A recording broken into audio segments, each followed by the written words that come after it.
Assalamualaikum warahmatullahi wabarakatuh. Apa kabar teman-teman semua? Semoga dalam keadaan baik-baik saja ya. Dilancarkan semua urusannya sesuai dengan apa yang didoakan, dicita-citakan, dan diusahakan. Nah, kemarin kita sudah ngebahas tentang ini. Ya, ini. Bagi teman-teman yang belum nonton video ini, saya harap teman-teman boleh untuk ditonton videonya karena ini merupakan jembatan keledai untuk mengerjakan soal-soal bakteriologi dan sesuai testimoni oleh saya pribadi dan teman-teman yang melakukan uji kompetensi tahun lalu, soal dengan dasar seperti ini keluar banyak sekali untuk soal bakteriologi, dan dengan memahami jembatan keledai ini insya Allah soal bakteriologi menjadi gampang bagi teman-teman, nggak akan susah. Kita lanjut ya teman-teman tentang pembahasan kemarin. Oke, soal selanjutnya, seorang anak laki-laki terjatuh saat naik sepeda. Oke, langsung aja ya. Langsung aja, sampel apakah yang dibutuhkan untuk pemeriksaan mikrobiologi yang tepat? Oke, yang ditanya adalah setelah diperiksa langsung melakukan tindakan untuk menghindari terjadinya infeksi, menghindari infeksi mikroorganisme yang menyebabkan kejang-kejang. Oke, jatuh saat naik sepeda. Kira-kira apa nih kalau jatuh saat naik sepeda dan kejang-kejang? Pastinya yang diperiksa adalah swab luka. Untuk apa sih sebenarnya swab luka ini? Untuk melihat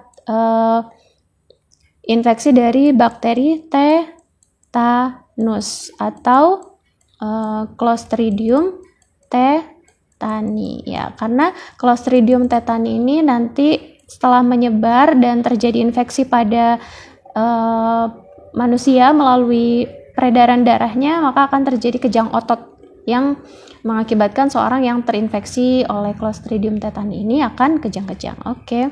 Kemudian, fase seperti cucian beras ya. Seperti cucian beras, kalau ada seperti cucian beras nggak usah dibaca yang lain, pasti adalah Vibrio cholera.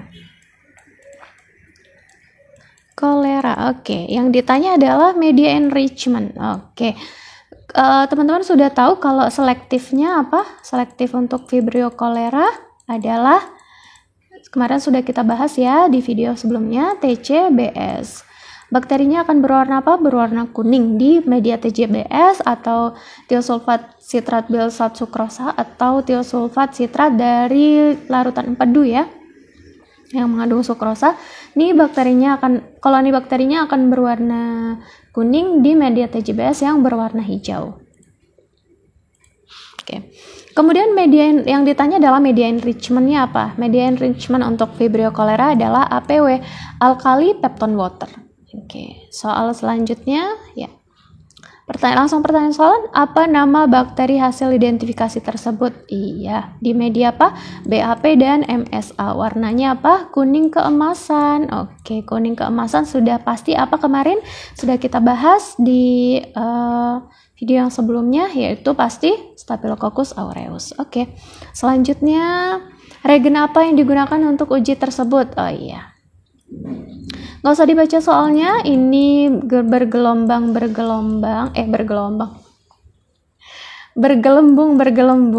ya, pasti adalah H2O2 atau hidrogen peroksida.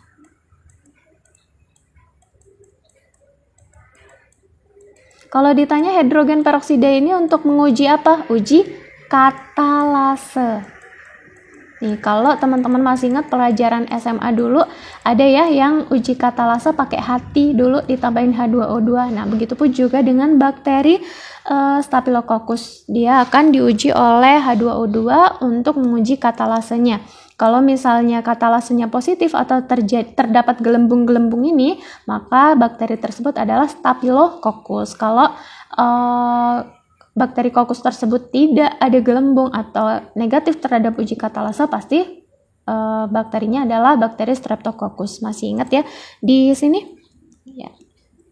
Karena kokus, maka yang diuji adalah K dulu, baru Ko. Ya, ini ya kemarin ya.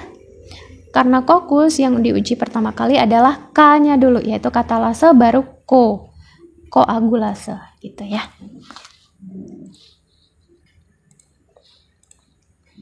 Jadi Ini reagen apa yang digunakan, yaitu H2O2 atau hidrogen peroksida. Oke, selanjutnya hasil pengecatan endospora, apa nama metode pengecatan yang digunakan? Oke.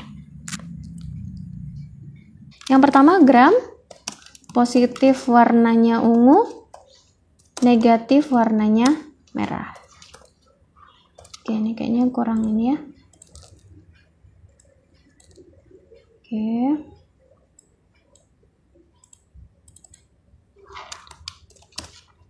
Kemudian ada BTA, positif warnanya merah, kebalikannya dari gram ya, negatif warnanya biru ya. Kemudian ada, oh ya, ini metodenya belum saya tulis, metodenya Z-Nelson.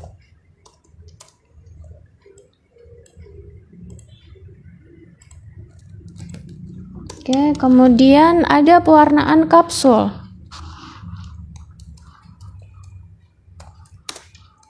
Metodenya Burigins,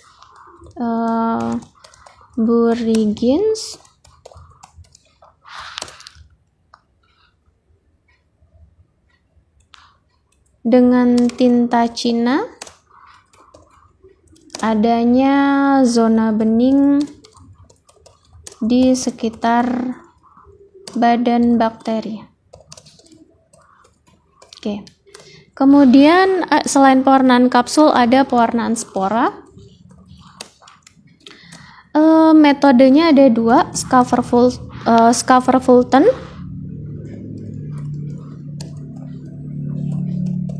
Ini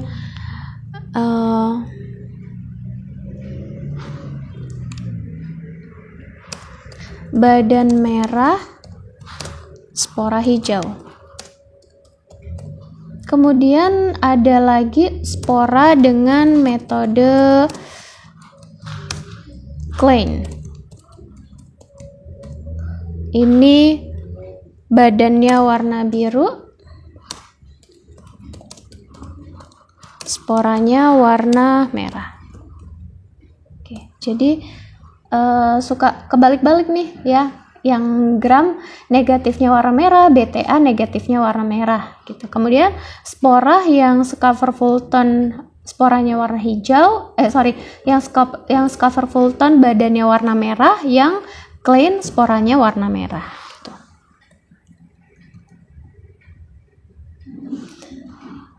Ini saya merasa ada kurang deh, satu lagi deh pengecatan, tapi saya lupa, nanti bolehlah ditambahkan menyusul ya. Kebetulan saya lupa nih ada satu lagi sebenarnya pengecatan. Oke, apa metode pengecatan yang dilakukan? Sporanya badannya warna merah, sporanya warna hijau di dalam, yaitu metodenya adalah Schaefer-Fulton. Ini ya, Schaefer-Fulton ada ya. Oke. Kemudian spora ini kapsul ya, kapsul untuk mewarnai apa sih kapsul ini? Sebentar ya, kapsul ini untuk mewarnai pneumonia ya. Kemarin juga sudah dibahas kalau yang mukoid,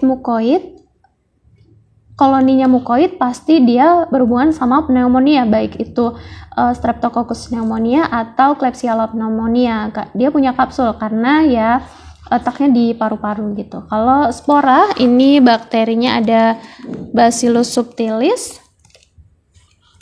Saya taruh di sini aja ya. Bacillus subtilis sama Clostridium tetani.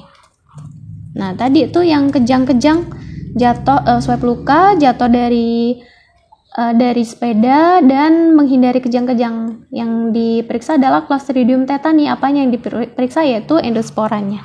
Ini sudah terjawab ya, Schaefer-Fulton. Oke. Takutnya nanti ada soal lagi yang berhubungan, nanti kita bisa scroll ke sini. Oke. Selanjutnya, jenis pewarnaan apakah untuk memeriksa sampel tersebut? Apa sih yang ditanya? BTA. Ya sudah, BTA pasti Z-Nelson. Sesuai dengan ini ya, BTA pasti Z-Nelson. Oke, soal selanjutnya. Media apa yang paling tepat untuk menanam kuman dari hasil positif pewarnaan tersebut? Oke, yang ditanya adalah media. Z. Nelson dilakukan, menentukan jenis kumannya. Ke laboratorium karena ada keluhan batuk lama tidak sembuh-sembuh. Ya sudah, ini untuk mengetahui BTA ya. Medianya apa? Pasti Lowenstein-Jansen. Ya, jawabannya E. Oke, selanjutnya jenis media diperkaya dan selektif. Oke. Untuk bakteri apa sih? Bakteri demam tipoid. Apa media diperkaya dan selektifnya untuk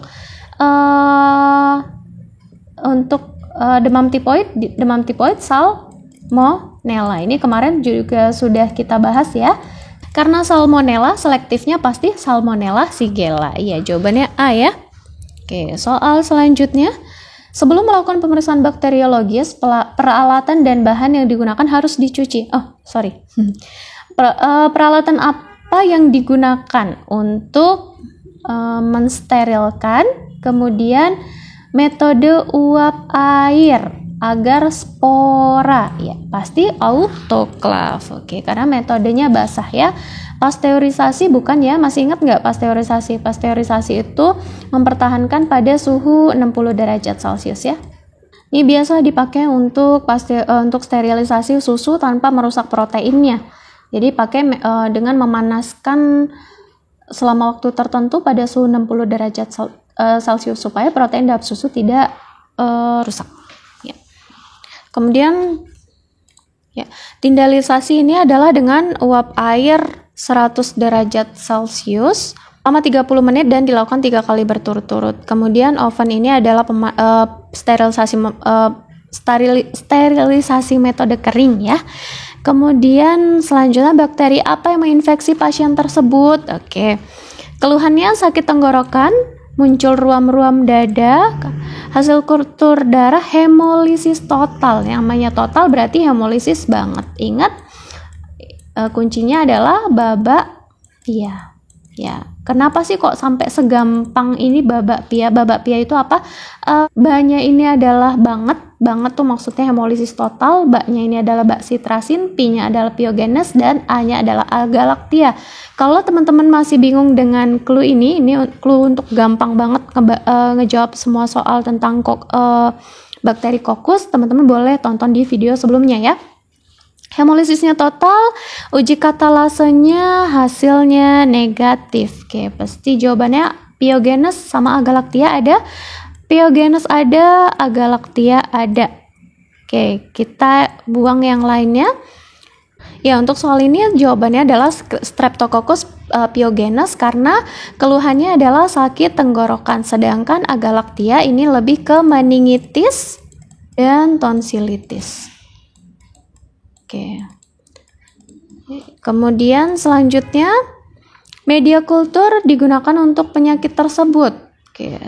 Keluar cairan hijau kekuningan pada bagian vagina, kemudian demam, muntah-muntah, rasa sakit pada sendi. Cairan hijau kekuningan ini memungkinkan pasien tersebut menderita apa? Neisseria gonorrhoeae.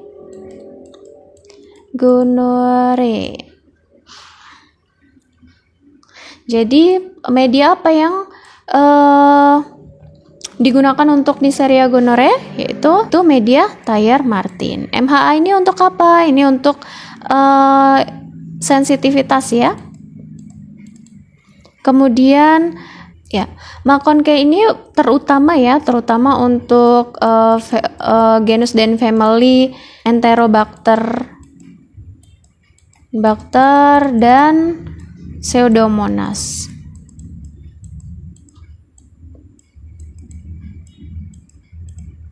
Kemudian media Loeffler ini untuk Corina ya. Corynebacterium ya, difteri. Oh iya, ngomongin Corynebacterium difteri, saya jadi ingat pengecatannya. Nah, ini pengecatan mana ya? Yang tadi kita bahas ya. Ini ada satu pengecatan untuk pengecatan Corynebacterium difteri adalah menggunakan Ya, ini untuk mengecat granula ya. Granula sebentar. Ini kegedean deh. Ya, untuk mengecat granula, metodenya yang paling terkenal adalah Neisser, ada juga Albert ya. Dengan granula di ujung bakteri, warnanya biru dan badannya warnanya kuning. Ini kalau pakai Neisser. Oke, jadi ingat nih, tadi kita sudah lupa ya. Ternyata yang dimaksud adalah satu lagi pengecatan yang saya maksud dari tadi dan nggak ketemu-ketemu adalah pengecatan granula. Pengecatan granula itu pakai metode Neisser, ada juga metode Albert. Kalau pakai metode Neisser, granulanya ada di ujung bakteri, warna granulanya adalah biru dan badan bakterinya warna kuning. Oke, ini satu lagi. Bakterinya adalah Corynebacterium diphtheria. Yang menyebabkan sakit umumnya yang menyerang tenggorokan ya, intinya difteri ini. Oke, soal selanjutnya ya. Oke, nama penyebab penyakit tersebut bercak. Oke, bercak merah atau putih pastinya adalah lepra. Oke, kalau ketemu soal di kulitnya bercak merah atau putih di bagian tubuh, pastinya kalau lingkupnya adalah bakterinya adalah lepra, kecuali nanti kalau di lingkupnya parasit ya, itu mungkin ada jamur tricolor, juga ada yang berwarna menyebabkan kulitnya berwarna putih ya. Oke, kemudian soal selanjutnya, bakteri tersebut datang. Oke, spesialis THT cat Neisser. Oke, batangnya kuning, ujungnya terdapat granula ungu. Udah langsung kita bahas barusan ya. Tadi di pembahasannya granulanya warna biru ya, biru keunguan ya. Pasti jawabannya adalah Corynebacterium diphtheria. Baru aja kita bahas di ini ya, di mana ya?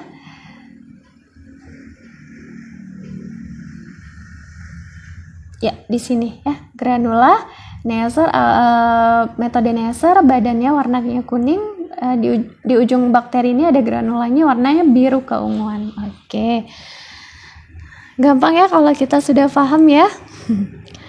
Kemudian pertanyaan selanjutnya, soal selanjutnya ya, apa penyebab infeksi tersebut? Saluran kemih, kemudian rasa terbakar saat berkemih. Ya, tadi sudah kita bahas ya. Disertai urgensi dan peningkatan frekuensi berkemih. Urinnya berbau seperti amonia. Hidrolisis urea dinyatakan positif. Ya, menderita infeksi saluran kemih, kemudian rasa terbakar saat berkemih. Nah, kalau rasa terbakar saat berkemih ini jawabannya adalah proteus ya. Proteus ini ISK ya, dan mengakibatkan rasa terbakar saat berkemih. Proteus mirabilis. Oke. Selanjutnya, diagnosasi laboratorium, mikroba apa yang mungkin menjadi penyebab penyakit tunawisma? Apa ini? VP-nya? Ya, tampak sangat mukoid. Mukoid pasti jawabannya adalah Klebsiella pneumonia. Jadi gitu ya teman-teman, nggak perlu membaca panjang-panjang. Nah, apalagi ini diagnosanya pneumonia. Jadi kalau ada sangat mukoid pasti pneumonia, baik itu Klebsiella maupun Streptococcus. Oke. Selanjutnya, nah ini pigmen warna hijau yang dimaksud pada Pseudomonas aeruginosa. Tadi jadi tadi sudah dibahas ya. Pseudomonas itu warnanya hijau. Ya, intinya nah ini ya. Pseudomonas nih warnanya hijau. Kemarin kita sudah bahas di video sebelumnya. Kalau teman-teman belum nonton di video sebelumnya, boleh di scroll ya. Yang ditanya adalah nama pigmen hijau pada Pseudomonas aeruginosa. Nama pigmennya adalah piocyanin. Ya. Oke, soal selanjutnya, apa struktur yang dimaksud? Struktur apa yang dimaksud? Yaitu struktur sebagai pelindung bakteri terhadap fagosit. Ya. Kemudian sehingga bakteri tersebut sulit dilemahkan. Oke, kita baca yang lain ya. Agen penyebab meningitis, Diplococcus fermentasi glukosa maltosa, ya, meninges. Intinya adalah struktur pelindung bakteri terhadap fagosit apa? Jawabannya yaitu kapsul ya. Kapsul ini adalah struktur pelindung bakteri supaya bakteri tersebut aman dari fagosit dari sel darah putih ya. Soal selanjutnya, diagnosis pada kejadian tersebut. Apa ini? Mencicipi sarden ya. Penglihatannya ganda, sulit berbicara, mulut terasa kering, terasa lemah, kemudian sardennya belum dididihkan. Kemudian paralisis descendent, saraf kranial, ekstremitas atas dan badan. Ya, jadi kalau teman-teman ketemu keracunan makanan kayak gini, jawabannya itu nggak jauh-jauh dari salmonella, kemudian dari Staphylococcus aureus, juga satu lagi kalau makanannya berbentuk makanan kaleng, bakterinya adalah bakteri Clostridium botulinum. Nah, Clostridium botulinum mengeluarkan toksin sehingga dapat menyebabkan keracunan. Jadi diagnosanya adalah botulisme. Ini memungkinkan dari bakteri Clostridium botulinum. Soal selanjutnya, apa penyebab hal tersebut? Lagi-lagi air cucian beras, diare sangat banyak. Apa tadi? Vibrio cholera. Jadi toksinnya pasti namanya kolergen ya, enterotoksin koleragen. Soal selanjutnya, bagaimana cara mengendalikan penyakit tersebut?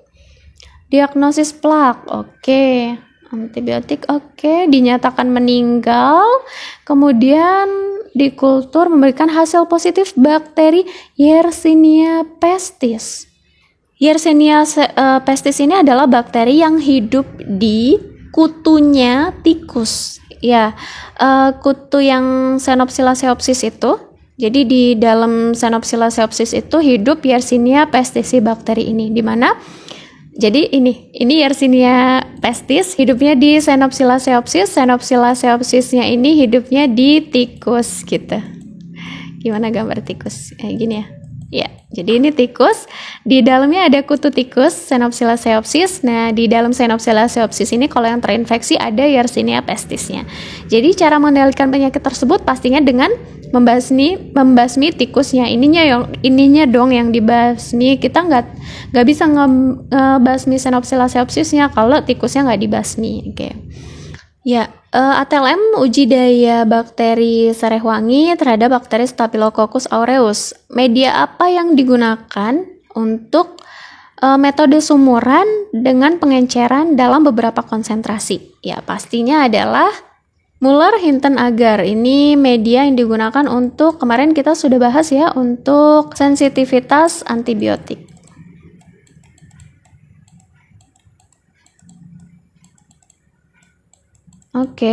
Soal selanjutnya. Bakteri apa yang menyebabkan penyakit tersebut? Penyakit kulit dengan karakteristik lesi vesikel kecil, mudah pecah, pinggir kemerahan, suara purulen, kuning mengering, krusta tebal, mendukung diagnosis bakteri cairan vesikelnya. Kalau ada bakteri yang menginfeksi kulit, itu nggak jauh-jauh dari bakteri Staphylococcus aureus, apalagi berbentuk lesi vesikel kecil, berbentuk jerawat, kemudian bisul ya. Ini identik dengan Staphylococcus aureus. Ya, kemarin kita sudah membahas ini. Ini adalah untuk bakteri apa kemarin? Kokus ya. Nah, sekarang karena kita kemarin sudah ngebahas kokus, hari ini kita membahas basil. Nah, ini gram negatif. Jadi gram negatif ini terbagi menjadi dua ya. Kalau dia nggak tumbuh di Maconcae agar, kemudian tumbuh baik di coklat agar, dan nggak tumbuh di Haemophilus isolation agar, dia bakteri Neisseria. Kemudian kalau dia tumbuh di McConkey, dia tidak tumbuh di McConkey, kemudian dia tumbuh baik di coklat agar, dan dia tumbuh baik di Haemophilus isolation agar, maka dia adalah Haemophilus influenza. Dia adalah koki atau kokobacil. Kemudian kalau yang tumbuh di blood agar, kemudian coklat agar dan McConkey agar, dia pasti basil. Nah, kemarin kita sudah membahas kokus, sekarang hari ini kita ngebahas basil. Gimana lihat jembatan keledainya untuk memahami bakteri tersebut adalah bakteri basil. Oke, saya punya jembatan keledai, ini agak butuh effort untuk menghafalkannya, tapi kalau kalian sering menyebut ini, kalau kita sering menyebut ini pasti hafal nih sebutannya. Uchine echo, uchipo kepo. Uchine echo, uchipo kepo. Apa itu uchine echo? Uchine echo adalah urease sama sitratnya negatif. Uchine echo, ureasenya dan sitratnya negatif. Echo itu siapa? Escherichia coli. Escherichia coli. Kemudian uchipo kepo. Uchipo itu siapa? U-nya urease, C-nya citrat, Po-nya positif. Jadi urease dan citratnya positif, maka kepo, Klebsiella pneumonia. Kemudian Uchinecipo enta. Kalau ureasenya negatif, kemudian citratnya positif, dia Enterobacter aerogenes. Nah, ini yang laktosa fermentation. Nah, ini yang laktosa fermentationnya positif. Kalau yang laktosa fermentationnya negatif, maka Opposinepiso yaitu oksidasenya positif, SIM-nya negatif, kemudian bakterinya namanya adalah Pseudomonas aeruginosa. Kemudian kalau satu lagi Oxine-simpo prosalsi, oksidasenya negatif, SIM-nya positif, Po-nya ini adalah positif ya. Prosalsi siapa aja? Proteus, Sal-nya Salmonella, C-nya Shigella. Untuk sementara ini dulu untuk pembahasan soal bakteriologi. Untuk teman-teman lain waktu pingin dibahas soal apa nih? Boleh komen ya. Saya doakan teman-teman untuk terus dimudahkan jalannya sesuai dengan apa yang dicita-citakan, didoakan dan diusahakan. Terima kasih. Assalamualaikum warahmatullahi wabarakatuh.